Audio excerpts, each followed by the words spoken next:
Maria, and I'm from Brazil. 2 years ago, I did an exchange program in Peru, and my host family used to attend Bridgeway, and that's how I started to know Bridgeway and start coming. But I don't have a driver license or a car here, and Bob and Carrie take me every Sunday, which is really nice from them. Hi, my name's Andy Dicken. I've been going to Bridgeway since May of this year, and I was invited by my sister and brother-in-law, Allie and Derek Pond. It's a really friendly and welcome place to come, and always when I'm stressed and I come here, I feel a lot more relaxed and peaceful. I really think here is a peaceful place. That's why when I came back to do college, because I'm at IUK now, I decided to start serving Bridgeway again. And I also like the extra activities that they offer. I'm in a group on Monday, and also I help with the daycare that they have. So yeah, I really like and enjoy coming here. Since I've been attending Bridgeway, kind of before that, I was just kind of drifted away from God for a few years, and He was there when I came running back, and Bridgeway's just really challenged me to step out in faith and do things that I never thought I would do before. People here, I feel like they always try to make me feel comfortable. Also, like, it's interesting because Thanksgiving is coming up, and I don't have my family here, but even though I'm gonna spend with my host family, people in Bridgeway already offered me to spend with their family, to not be by myself in my apartment. And so I think that was really cool from them and nice. And I really feel like welcome to here and more like close to home. Yeah, since attending Bridgeway, God's really been moving me to be more active than I ever was before at any other church or any other time in my life, kind of carrying me through a season in my life. I think joining table groups has been super awesome, a lot of fun, and really just teaching me how to be a follower of Christ instead of just going through the motions or churchianity, singing the songs, showing up, but doing more than just showing up.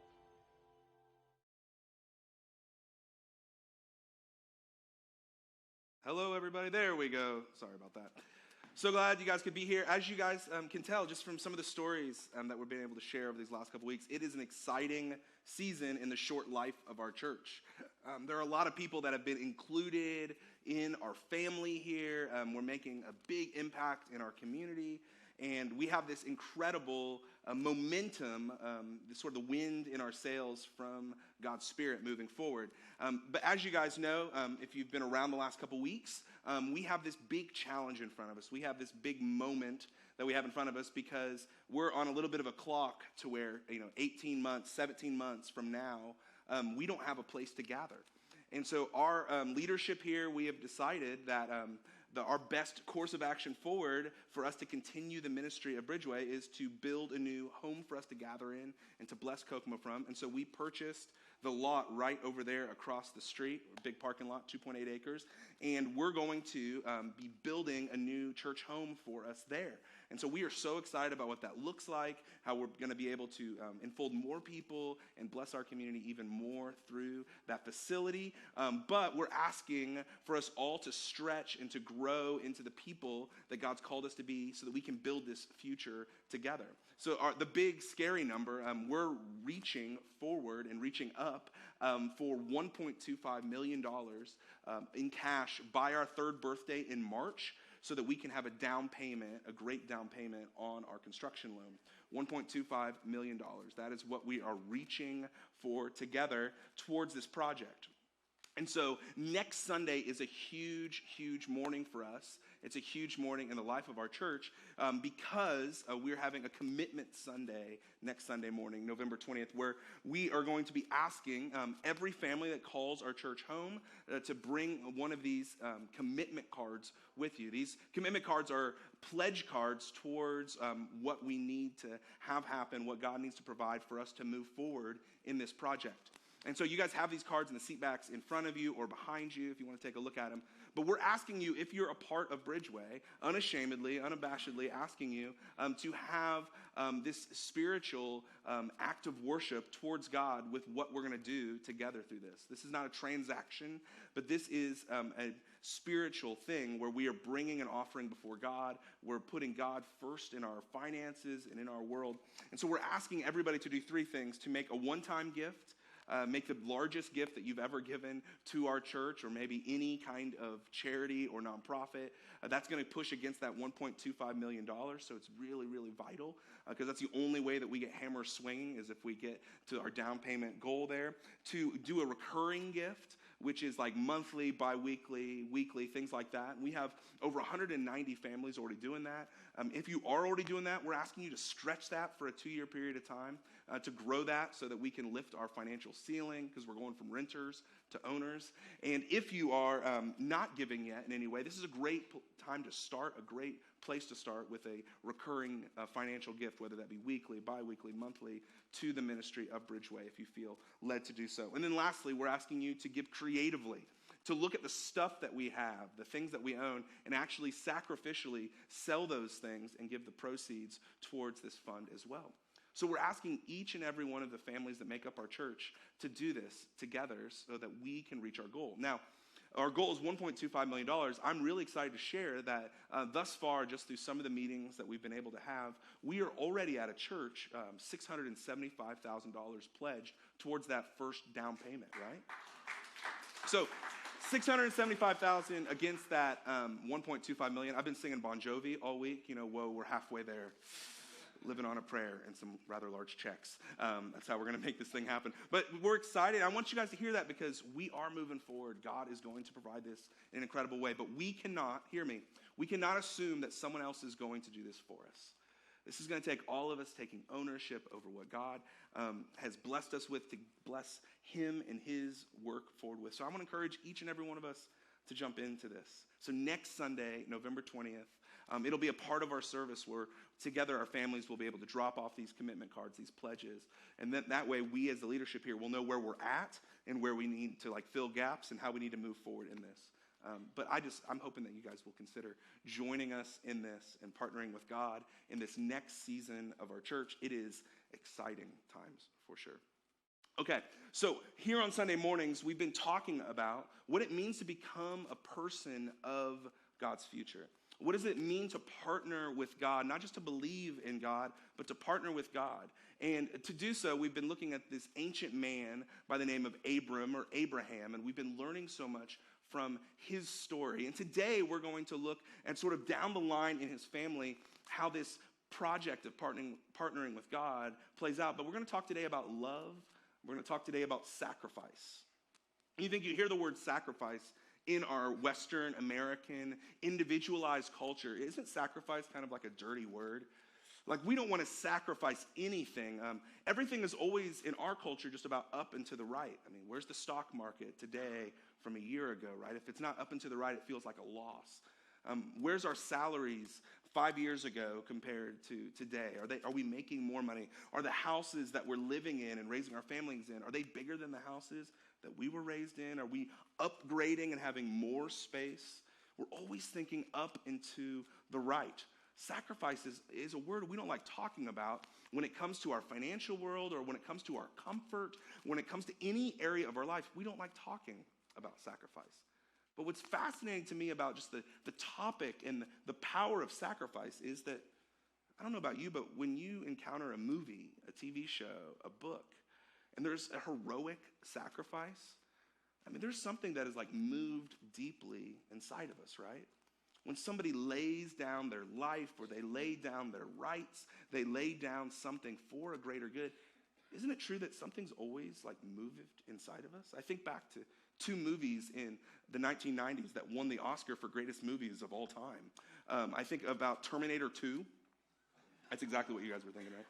Judgment Day, right? You have Arnold Schwarzenegger playing the Terminator T-800. And near the end of the movie, there's this heroic scene where he decides he's going to lower himself into molten lava to destroy himself, to give up his life so that this chip inside of him can't be used against the human race. And in this dramatic fashion, James Cameron, the director, has the final shot of Arnold Schwarzenegger's character being lowered into the lava. Here's the shot right here. Thumbs up. So cool. I'm like a teenage boy just crying. This is so powerful, right? I think back to this. I also think about the movie that probably changed my life more than anything else as an adolescent, Independence Day. You guys remember that movie? You had Will Smith, you had the aliens, you had all the catchphrases, everything being destroyed. It was crazy. But there was a character in the movie, Randy Quaid, is kind of this drunk crop duster who used to be like a naval pilot. And near the end of the movie, they're finally going to take out the big spaceship, the mothership. The shields are down, and everybody's got a couple rockets left. He's got the last rocket, but it's stuck. And so he decides to sacrifice his life and go and take his airplane and go right into the mothership instead of shooting a rocket. And we see this iconic shot of Randy Quaid, who I think he won Best Actor of all time for this scene, probably. But you see this, right? Anybody remember the phrase that he said? He goes, "Hello, boys, I'm back," because he says he was abducted by aliens earlier in the movie. I mean, this is like stuff that'll just wreck you. And maybe for you, it was reading the Chronicles of Narnia, seeing Aslan lay down his life to the evil witch in a way of setting free a child. Maybe for you it was reading in other literature about these things. Or maybe for you, you're a comic book nerd like me, and when Tony Stark took down Thanos with the snap and said, "I am Iron Man," I mean, all the tears, right? I mean, these are moving things. And I bring this up because there's something inside of us that moves when we see sacrifice, right? There's just something inside of us. And I believe that there's a little bit of breadcrumbs. There's signposts when we see acts of heroic sacrifice to the gospel. I think that all of these reasons why they move us is because in the gospel we see Jesus lay down his life for us. And everything else is an archetype of this story of the God of all the cosmos and all of creation laying down himself for us. I think that's I'll watch a movie and I'm like, oh, there was a big Jesus moment, Megan. It just made me lose it. And it's always when there's somebody who doesn't have to, but they lay down their life for somebody else. Sacrifice is so powerful. I believe that sacrifice is powerful because of this reality right here. Sacrifice is the outworking of love. Sacrifice is what love looks like with skin on. Sacrifice is what love is when it's got dirt under its fingernails. It's got skinned knees. When it's in the game, love always looks like sacrifice. And sacrifice is the only thing that ever changes anything, you guys. Isn't that true? I mean, think back to if you were in school and you were on a career path and you had to sacrifice time with friends. You had to sacrifice doing things that you wanted to do so that you could move forward and get the job that you wanted and work in the sector that you wanted to work in. If you're a parent, think about how sacrifice has been so powerful for you. Sacrifice is the only thing that ever changes anything. And in parenting, what parenting taught me was two simultaneous things. Parenting almost immediately taught me how selfish I am, right? But it also taught me this simultaneous reality, that I have a capacity to sacrifice and love that I didn't think was possible. Sacrifice is the outworking of love, and when we see it, we're moved by it. When we experience it, it transforms us from the inside out, but it is a dirty word in our language today and in our culture today. Here's a beautiful definition of sacrifice I want to use as we move forward this morning. Sacrifice is the willful surrender of something for the sake of something greater. Sacrifice is you laying down something that matters to you by your own accord, willfully surrendering something for the sake of something bigger, more beautiful, greater, something that might not automatically benefit you. Like I mentioned earlier, we're looking at the life of this ancient man by the name of Abram or Abraham.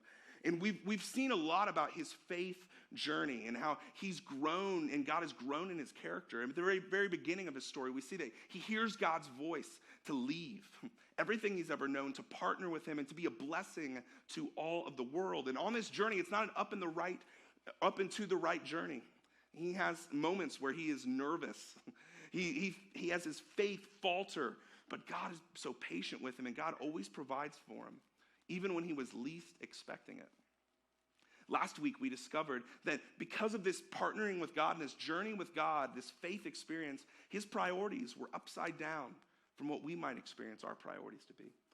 Where our priorities often are, how does this benefit me, myself, and I, and the people that I'm legally obligated to take care of?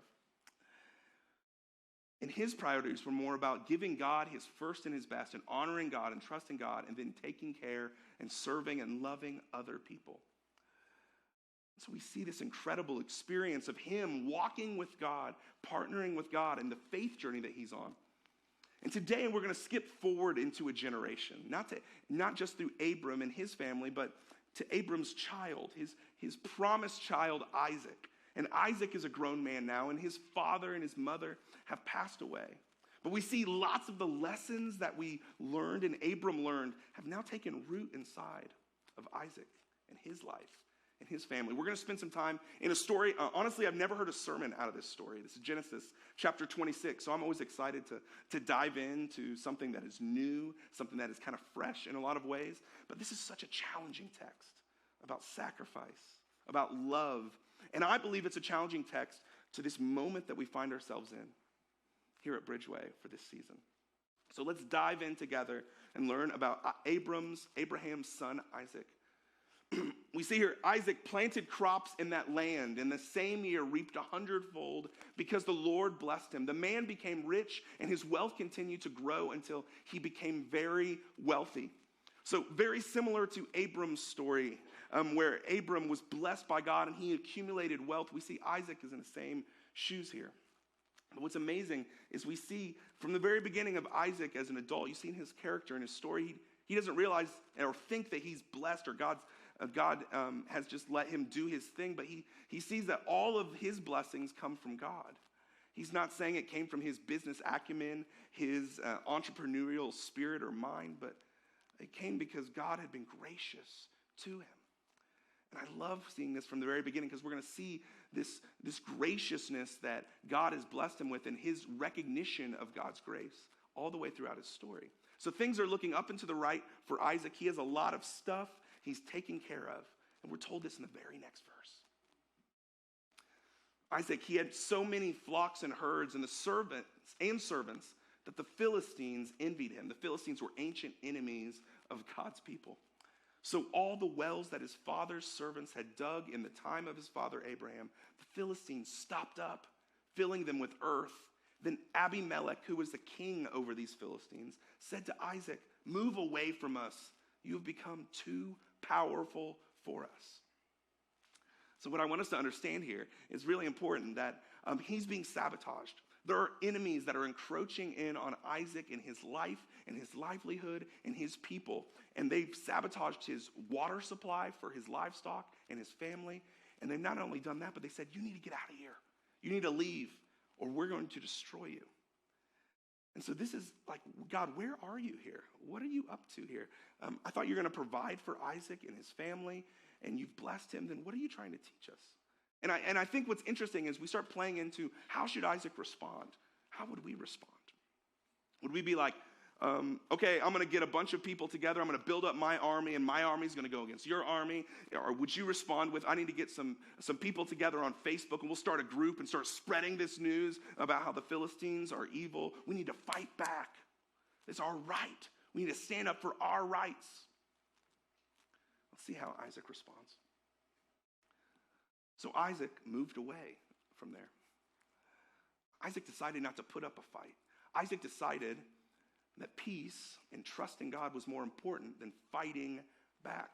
So he picked up everything and he moved from there and encamped in the valley of Gerar where he settled. Isaac reopened the wells that had been dug in the time of his father Abraham, which the Philistines had stopped up after Abraham died, and he gave them the same names his father had given them. Isaac's servants dug in the valley and discovered a well of fresh water there. He just left. No battle, no fight, no standing up for his rights, no complaining. Is this passive? Is this just like him being a wimp, him not being an alpha male? What is going on here?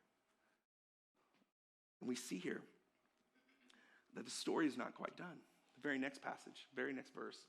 And it was in Gerar, but the herders of Gerar quarreled with those of Isaac and said, "The water is ours."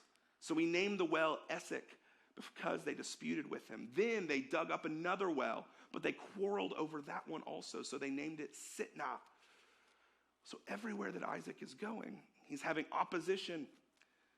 Isaac had just decided to move away. I mean, what's he going to do now? More herders are angry. He just doesn't seem like he's being very strong at all. But we're told he does this very next. From there, he went to Beersheba. So he left again without putting up a fight. But that night, the Lord appeared to him and said, "I am the God of your father Abraham. Do not be afraid, for I am with you. I will bless you and will increase the number of your descendants for the sake of my servant Abraham," which is very similar to the promise that God made his father. Then Isaac built an altar there and called on the name of the Lord. There he pitched his tent, and there his servants dug a well. He's kicked out of his home again. He leaves without putting up a fight, a battle, a war, no bloodshed, no complaining. He just goes. But everywhere he goes, he's having this opposition. But then God speaks to him right in his lowest moment. He says, "Do not be afraid. I am with you." I think this is what has got Isaac, what's going on with Isaac. He's made of a different stock, where he's trusting God. He's trusting that God will provide what he's always provided. And he doesn't need to put up a fight because his God is generous and will take care of him. And his role is to show everyone love and benevolence. And you see what Isaac does is just what his father did over and over again. He would build an altar and he would call upon the name of the Lord. He would worship this God to show this God that he is first in his life and that this God can be trusted. So countercultural. But I think this is the fuel that fueled his kindness, his loving movement forward, and him not having to scratch and claw for his stuff and his land and his rights. As he sacrifices, he's saying that, "Oh, my God will provide for me." And as you can imagine, things are just up and down for Isaac. So we see the very next thing, and the text is terrifying. We're told this. Meanwhile, Abimelech, the king of the Philistines, had come to him from Gerar with Ahuzzath, his personal advisor, and Phicol, I'm just making that up as I go, don't tell anybody, the commander of his forces. Isaac asked them, "Why have you come to me since you were hostile to me and sent me away?" Now let's put ourselves in Isaac's shoes. He's been ran all over the land, pushed out over and over and again. He's been sabotaged over and over again. And then the king comes with his commander of his army and his top advisor. Isaac's probably thinking, "I'm dead. All my people are dead. They're finally going to stamp me out. They're going to kill me forever. God, I tried to do everything right, but this is the end of the road." But the response from Abimelech is something that's hard for us to understand. It would have shocked the original audience, and I think it should shock our senses as well. This is what the response is from the king. Abimelech and his leaders, they answered, "We saw clearly that the Lord was with you. So we said, there ought to be a sworn agreement between us and you. Let us make a treaty with you that will do us no harm, just as we did not harm you, but always treated you well and sent you away peacefully." Which I imagine Isaac had some other thoughts and some grumbling about that one, right? But they said to him, "And now you are blessed by the Lord." And then Isaac just did something so shocking here. Isaac then made a feast for them, and they ate and drank. Early the next morning, the men swore an oath to each other. Then Isaac sent them on their way, and they went away peacefully.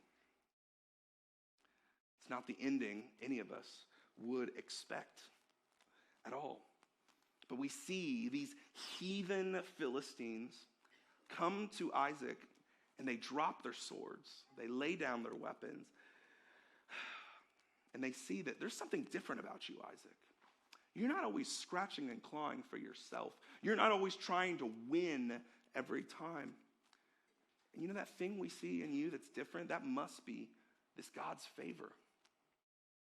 So let's make a deal, you and us, to move forward without bloodshed at all. This, you guys, is so powerful. we're not only told that they have this meeting, but Isaac actually goes out of his way and he prepares a feast for them. Food and drink and hospitality and shelter for these men that had made his life a living hell. In the ancient world, table fellowship was the practice of who you ate with, who you provided hospitality to, that you were in right relationship with. Isaac was saying, I'm putting all that behind me. I'm going to forgive and I'm going to move forward. This is what we see happen. Isaac, in radical generosity, in radical hospitality, understanding and remembering that his God would provide for him. He's always provided for my father. He's always provided for me. I'm going to trust him. And I'm going to take the loss. And I'm going to sacrifice my comfort for this moment so there can be peace. And he's probably thinking to himself, maybe some of God's blessing would spread from my family to these evil men's family as well. We start to see this mission and this partnership that had began with Abraham now come to be realized in his life of his son Isaac. Now, this is such a powerful story that I'm looking out at us here, right? And this is upside down for us. And this is something that's hard for us to recognize, what's actually going on. This feels like this is not Isaac who's like a hero. It feels passive. It feels not alpha. It feels kind of small. But what Isaac does throughout this narrative is that he gives us a picture of what love looks like on the ground, what sacrifice looks like, what trusting God looks like in the face of opposition and in the face of whatever comes our way. And my friends, here's the challenge for us. Here's the thing I want us to grasp as we're on the cusp of moving into this new season of our church, is that God is beckoning us to become people of love and sacrifice. And it's going to look a lot like what we see in Isaac's life for us to become the people of God's future. So a couple lessons I want us to see from this passage. The first is this about love. Love is always a sacrifice, you guys. Isaac didn't put up a fight. He lowered his fists. He just kept moving, digging more wells, sacrificing his comfort, probably took a financial loss, but he was trusting God all the way through. Hear me, you guys. Love is taking a loss instead of always expecting a gain on this side of eternity. Love is taking a loss for a bigger purpose than what we could imagine. Love is thinking about bigger things than just ourselves. In our economy, the way that we order the world, love equals loss because it's always not fighting back. But in God's economy, love is the only true win. Can you imagine if it started with us here in our church, that we were people that weren't on the front lines on our social media complaining about a coffee cup during a holiday season? We're talking about the rights being stripped from us. But if we were people that just willingly laid down our rights for the benefit of other people. I've heard it said before that the church of Jesus always is most attractive when we're fighting for others' rights instead of clinging to our own. Love is always a sacrifice. Love will always look like a loss and sometimes feel like a loss on the front end to us. But love is the only thing that gets the job done. What does it look like for us to become people who willingly sacrifice for the other? What does it look like for you? I think part of our problem is that we just don't think this works. We want to believe that the way of forgiveness and generosity and hospitality and radical kindness, it's a good idea. It's something we want to tell our kids about. But when it gets into the real world, we just don't really believe that it works and transforms lives. The story of Isaac and these wells and Abimelech is a reminder that God's way always works. But it's always going to look and feel like we're taking a loss so that love can come into fruition. My friends, God is inviting you. He's inviting me to partner with him to build the future, to spread this love and this kindness to everyone.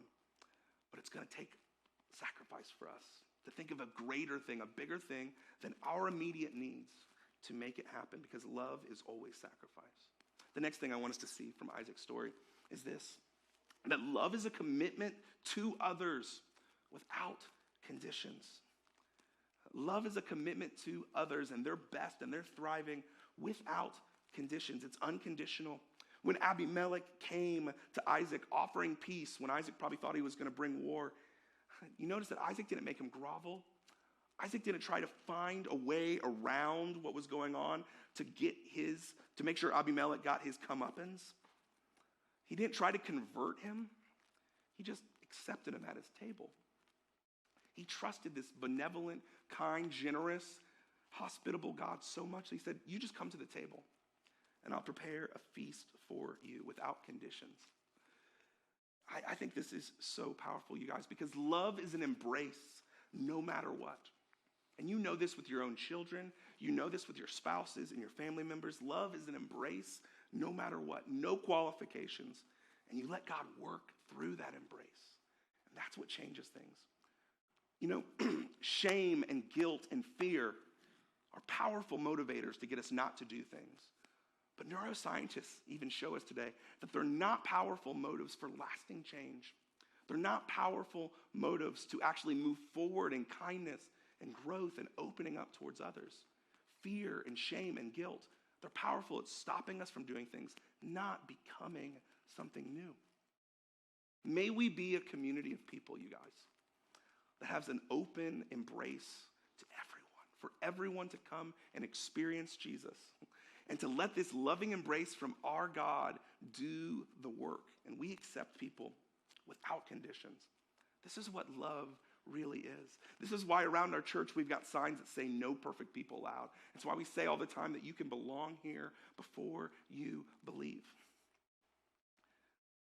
Let those phrases be more than catchphrases, but the way that we approach people at work. Yeah, that person at work. The people that drive us nuts on the bleachers where our kids play sports. How can we embrace them and be committed to their good without conditions? Loving kindness, this kind of embrace is the only thing that actually changes the world, you guys. Isaac showed us this. Paul in the New Testament, speaking of Jesus, he said this, don't you know that it's God's kindness that leads you to repentance? He didn't say, don't you know that it's the shame and the guilt that you feel that leads you to God? No, he didn't say that. He said, don't you know that it's God's kindness that leads us to repentance? May we be people that are led with this kindness, this open embrace to all. That's what really changes things. The last thing I want us to see from Genesis chapter 26 in Isaac's story is that love is a commitment to be a blessing. You notice that Isaac didn't have just like a change of his thoughts towards Abimelech and these men that had made his life a living hell. No, he moved forward towards action and made a feast, good drink, good food, and hospitality for his people, signed a treaty without holding the wrongs against them that they had done to him. It wasn't just a thinking exercise. It was something that moved through his hands and his feet and through his resources. My friends, love is a verb, right? Love is more than the warm fuzzies. Love is not something that we can just conjure up. Love is action, and it's a commitment to be a blessing. Love is more than a feeling. If I didn't have a cold, I'd really be able to sing that probably. Not really at all. Love is a commitment to be a blessing. You see, what Isaac is doing here is in Isaac's life, and in this moment, we're starting to see this promise that God made his father Abraham come into fruition, you guys. Genesis chapter 12, God speaks to Abraham, and he says this, I will bless you, and I will make your name great, and you will be a blessing, and all peoples on earth will be blessed through you. How powerful is that? That we're actually seeing this come forth in Isaac's life. That there's a blessing that's now not just to his people, but to other nations right then and there in front of him. You guys, this is what we're called to be. Not people that are just trying to convince people that they're wrong, but to be actively blessing our community and loving our community. I came across this book years ago called The Missional Entrepreneur by Mark Russell. In this book, Mark referenced a study of two teams of missionaries that went to Thailand. One team went for the sole purpose of converting people to Christianity. The other team went with the purpose of blessing the community. And so they were able to do an A and B study on these two missionary groups. One group went to try to convince people of Jesus. The other went to demonstrate Jesus to people. And the findings were really, really fascinating, you guys. First of all, they discovered that the blessers, the ones that went there, they made such a social impact that the community had a different feel. And there was a social betterment and social good that led to trust in their community. And the other finding was that the blessing group actually had 50 times more conversions than the converter group. It's almost like this blessing strategy from the very beginning was God's plan. And it works. My friends, this is what you and I were invited to do in this season of our church, is that we are invited to become a blessing to our community. And that's what we're going to do. In the next years, we are going to invite more and more people to experience this loving embrace from Jesus no matter what. And we're going to see more of the irreligious community have an experience with the real Jesus over and over and over again. And we're going to invite lonely people to leave isolation to come find a community around a table in our church. And we're going to invite so many people in our community to join us in bringing the up there down here to make Kokomo look more like heaven. And we want to invite you into that as well. Because love is a commitment to become a blessing to those around us. So this morning, I'd love to invite you to dream with us, to dream about the future and to dream about the ways that we can become a blessing in our community. So we've got this board over here. We're going to have another one put out here. Why don't you guys, underneath each and every one of your seats, you guys see this card. Would you guys pull these out, please? And reach for a pin while you're at it in the seat back in front of you, or if you got something else going on. But I want to invite you guys to dream about the future blessing that we can be to our community. So on both sides of this card, it's perforated in the middle.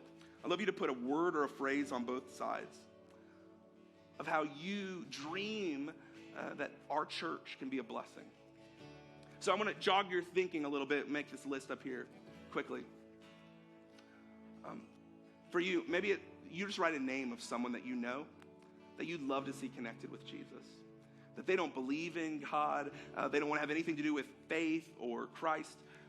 Maybe you could write just the name of that person, or you could make up a name. It just means something to you. Or maybe you could say coworker, or you could say something like that. But maybe for you, that's the word that you put there. Another idea is, maybe for you, it's a certain relationship that God would restore. Between you and a parent, you and a sibling, you and a coworker, you and a kid, a child in your family. Where would you like to see God restore a relationship in the future to be a blessing in that way? Maybe another idea is this. Maybe it's a problem in our community solved. Man, what would it be like for church people not to be people that are just complaining about things that are wrong, but saying that we're going to get our hands dirty to figure out the solution and work for the solution? Maybe that's something inside of addiction. Maybe that's something inside of our schools. Maybe that's something inside of the foster care crisis that we have. Or maybe it's something that you know about that God's just been nudging for you to say something about. You write that down on both sides of this card. Maybe for you it's this, a population of people to be included and served in our church that aren't currently represented, or you want to see more of it. Maybe for you it's families with children with special needs. And maybe for you it's people that look different than you. Maybe for you it's just people of different walks of life, but maybe that's something that God would nudge you in. Write down that group of people. I wrote on my card this week, my dream is that we would be a place that welcomes the outsider. I wrote, welcome the outsider. Maybe you could say something like that. One last one, a dream for the next generation.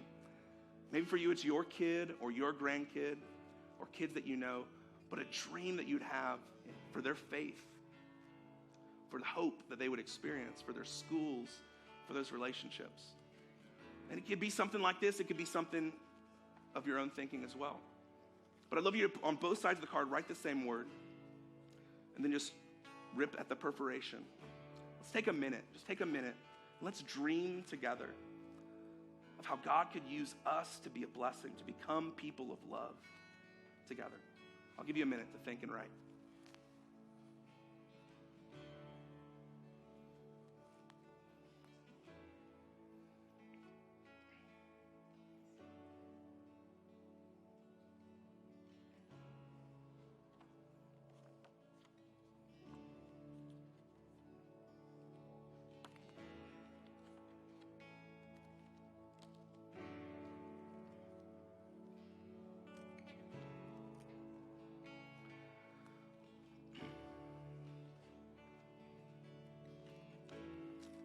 So here's what I'd like to invite us to do.